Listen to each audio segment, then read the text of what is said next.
Hi అండి, నమస్తే. Welcome back to our channel. ఈరోజు వీడియోలో ఒక టేస్టీ రెసిపీ చూపించబోతున్నాను. పొటాటో రెసిపీ అన్నమాట. రైస్లోకి చాలా టేస్టీగా ఉంటుంది. తప్పకుండా మీరు కూడా ట్రై చేయండి. సో దీనికి కావాల్సిన పదార్థాలు ఎక్కువేమి ఉండవు. జస్ట్ పొటాటో, ఆనియన్స్, మిర్చి, కరివేపాకు ఉంటే చాలండి. సో మనకి కర్రీ రెడీ అయిపోతుంది. దానికన్నా ముందు మన ఛానల్ ఫస్ట్ టైం చూస్తున్నారంటే తప్పకుండా లైక్ చేయండి, షేర్ చేయండి, సబ్స్క్రైబ్ చేయండి. సో పక్కన గంట సింబల్ ఉంటుంది. గంట సింబల్ని యాక్టివేట్ చేసుకోండి. పక్కనే ఆల్ అని ఉంటుంది. ఆల్ కూడా క్లిక్ చేయండి. సో చూసారు కదా, ఇక్కడ ఆల్రెడీ చిన్న చిన్న పీసెస్ కింద పొటాటో అనేది కట్ చేసి పెట్టుకున్నాను. సో పచ్చి పొటాటో అండి, నేను ఆల్రెడీ బాయిల్ అది ఏమీ చేయలేదు. సో పచ్చిదే చిన్న చిన్న పీసెస్ కింద కట్ చేసుకున్నాను. తర్వాత ఆనియన్స్ అవి కూడా రెడీగా పెట్టుకున్నాను. తర్వాత స్టవ్ మీద బాండీ పెట్టుకుని కొద్దిగా ఆయిల్ యాడ్ చేసుకుంటున్నాను. ఒక 4 to 5 స్పూన్స్ ఆయిల్ అనేది పడుతుందన్నమాట ఒక హాఫ్ కేజీ పొటాటోకి. సో ఇక్కడైతే నేను కరివేపాకు యాడ్ చేస్తున్నాను. ఈ కర్రీకి కరివేపాకు అనేది మస్ట్ అండ్ షుడ్గా కావాలి అండి. సో ఆ కరివేపాకు ఫ్లేవర్ అనేది పొటాటోకి పడుతుందన్నమాట. చాలా టేస్టీగా ఉంటుంది, మంచి స్మెల్ వస్తుంది కదా. సో ఎప్పుడు చేసుకునే పొటాటో కర్రీ కాకుండా ఈ విధంగా ఒకసారి ట్రై చేసి చూడండి. ఒకవేళ ట్రై చేస్తే ఎలా వచ్చింది ఏంటి అనేది మాత్రం కామెంట్ చేసినా చెప్పడం మర్చిపోకండి. ఓకేనా. సో ఇందులో నేను కట్ చేసుకున్న పచ్చిమిర్చి యాడ్ చేస్తున్నాను. ఒక 5 to 6 పచ్చిమిర్చి అనేది చిన్న చిన్న పీసెస్ కింద కట్ చేసుకున్నాను. ఓకేనా. సో కరివేపాకు అనేది ఒక 6 నుంచి 7 రెమ్మల వరకు వేసుకున్నాను. సో తర్వాత ఒక 4 ఉల్లిపాయలని ఈ విధంగా చిన్న చిన్న పీసెస్ కింద కట్ చేసి వేసుకుంటున్నాను. సో ఈ ఉల్లిపాయలు పచ్చివాసన పోయేంత వరకు, బ్రౌనిష్ కలర్ వచ్చేంత వరకు కూడా బాగా ఫ్రై చేసుకోవాలి. సో అందుకోసం నేను ఇందులో సాల్ట్ అయితే యాడ్ చేస్తున్నాను. సాల్ట్ వేయడం వల్ల త్వరగా మనకి ఆనియన్ అనేది ఫ్రై అయిపోతుంది. సో తప్పకుండా మన వీడియో ఫస్ట్ టైం చూస్తున్నట్లయితే తప్పకుండా లైక్ చేయండి, షేర్ చేయండి, సబ్స్క్రైబ్ చేయడం మాత్రం మర్చిపోకండి. మీ ఫ్రెండ్స్ అందరికీ షేర్ చేయండి. పక్కన గంట సింబల్ని క్లిక్ చేసి ఆల్ని క్లిక్ చేయండి. సో తర్వాత వచ్చేసి ఇక్కడ నేను పసుపు యాడ్ చేశాను అనమాట. కొద్దిగా పసుపు పచ్చివాసన పోయేంత వరకు కూడా వేయించుకుంటాను. సో ఈలోపు ఉల్లిపాయలు కూడా మనకి బాగా ఫ్రై అయిపోతాయి కదా, రెండు కలిసి ఒకేసారి ఫ్రై అయిపోతాయి మనకి. సో ఈ ఉల్లిపాయలు బాగా ఫ్రై అయ్యేంత వరకు కూడా మనం బాగా వేయించుకోవాలి. సో తర్వాత నేను 1 స్పూన్ వరకు అల్లం వెల్లుల్లి పేస్ట్ అనేది యాడ్ చేస్తున్నానండి. సో అల్లం వెల్లుల్లి పేస్ట్ కూడా మనకి పచ్చివాసన పోయేంత వరకు కూడా ఫ్రై చేసుకోవాలి.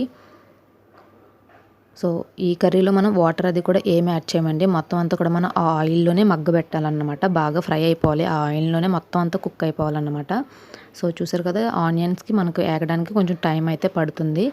సో ఈ విధంగా మీరు సాల్ట్, పసుపు, అల్లం వెల్లుల్లి పేస్ట్ అన్నీ వేసేస్తే కనుక అన్నీ కలిపి ఒకేసారి మనకి ఫ్రై అయితే అయిపోతాయి అన్నమాట, దానితోటి కాకుండా. సో అలా అయితే ఎక్కువ టైం పట్టదు. సో చూసారు కదా, ఆల్మోస్ట్ మనకి ఇక్కడ ఉల్లిపాయలు అయితే మనకి ఫ్రై అయిపోయినాయి కదా. ఇప్పుడు ఇందులో నేను చిన్న చిన్న పీసెస్ కింద కట్ చేసుకున్న పొటాటో అయితే వేసుకుంటున్నాను. నేను హాఫ్ కేజీ పొటాటో అనేది తీసుకున్నానండి. సో మీకు మెజర్మెంట్ కూడా చెప్తున్నాను. సో కర్రీ అయితే టేస్ట్ చాలా బాగుంటుంది. తప్పకుండా మీరు కూడా ట్రై చేయండి. అంతేకాదు రైస్లోకే కాదండి, రోటీ చపాతీలో కూడా టేస్ట్ బాగుంటుంది. తప్పకుండా ట్రై చేయండి. ట్రై చేస్తే ఎలా వచ్చింది ఏంటని మాత్రం కామెంట్ సెక్షన్లో చెప్పడం మర్చిపోకండి. ఓకేనా. మీకు ఏదైనా డౌట్స్ ఉంటే కూడా కామెంట్ సెక్షన్లో చెప్పండి. తప్పకుండా నేను మీకు రిప్లై అయితే ఇస్తాను.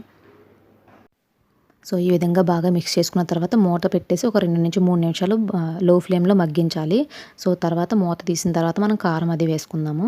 సో చూసారు కదా, ఆఫ్టర్ 2 మినిట్స్ తర్వాత నేను ఇక్కడ 1.5 స్పూన్ వరకు రెడ్ చిల్లీ పౌడర్ వేస్తున్నానండి. కారం అయితే యాడ్ చేస్తున్నాను. ఆల్రెడీ మనం పచ్చిమిర్చి వేసుకున్నాం కాబట్టి దాన్ని బట్టి మనం కారం అనేది చూసుకుని వేసుకోండి, లేదంటే ఎక్కువ అవుతుంది కదా. సో మనం కొద్దిగా వాటర్ వేస్తే కనుక కారం అనేది చచ్చిపోతుంది. బట్ మనం ఇక్కడ వాటర్ అది ఏమీ యాడ్ చేయం కాబట్టి దాన్ని బట్టి మీరు చూసుకుని వేసుకోండి. ఓకేనా. సో తర్వాత నేను ఇక్కడైతే ధనియాల పౌడర్ వేస్తున్నానండి. మీకు ఆప్షనల్ అంతే ఇది. సో మీరు కావాలి అనుకుంటే ధనియాల పౌడర్, జీలకర్ర పౌడర్ వేసుకోవచ్చు, లేదంటే మీరు రెండు కూడా స్కిప్ చేసేయచ్చు. జస్ట్ కారం ఒకటి యాడ్ చేస్తే చాలు. ఆల్రెడీ మనం అల్లం వెల్లుల్లి పేస్ట్ వేసాం కాబట్టి మనకి ఆ ఘాటు అనేది ఉంటుందన్నమాట. సో ఆప్షనల్లే చెప్తున్నాను కదా, ధనియాలు, జీలకర్ర పౌడర్ అనేది ఆప్షనల్ మాత్రమే. నేనైతే ధనియాల పౌడర్ అయితే యాడ్ చేశాను. మీ దగ్గర అవైలబిలిటీగా ఉంటే వేసుకోండి, లేదంటే స్కిప్ చేసేయండి. ఓకేనా. సో ఇప్పుడు కారం, ఈ ధనియాల పౌడర్ మొత్తం అంతా కూడా పీసెస్కి పట్టేలాగా బాగా మిక్స్ చేసుకుని మళ్ళీ మూత పెట్టుకుని ఒక 3 నుంచి 4 నిమిషాల వరకు బాగా మగ్గించాలి. సో స్టవ్ అనేది లో ఫ్లేమ్లోకి టర్న్ చేసుకోండి. లేదు అంటే మనం కారం వేసిన తర్వాత మనకి అడుగంటుతూ ఉంటుందన్నమాట. సో కారం వేసాం కదా, సో అందువల్ల సో స్టవ్ అనేది లో ఫ్లేమ్లోకి అడ్జస్ట్ చేసుకోండి. మీడియం ఫ్లేమ్ టు లో ఫ్లేమ్లో మీరు అడ్జస్ట్ చేసుకుంటూ బాగా మిక్స్ చేసుకోవాలి. సో అడుగంటకుండా మీరు మధ్య మధ్యలో మూత తీసి కలుపుతూ ఉండాలి. సో కర్రీ టేస్ట్ అనేది నిజంగా చాలా బాగుంటుందండి. తప్పకుండా ట్రై చేయండి. ఓకేనా. సో ఆల్రెడీ అయితే ఇక్కడ చూసారు కదా, నేను మీకు చూపిస్తాను చూడండి. ఆల్రెడీ మనకి పీస్ అనేది హాఫ్ కుక్ అయిపోయింది. కొంచెం కుక్ అయిపోతే కనుక మనకి కర్రీ అనేది రెడీ అయిపోతుంది.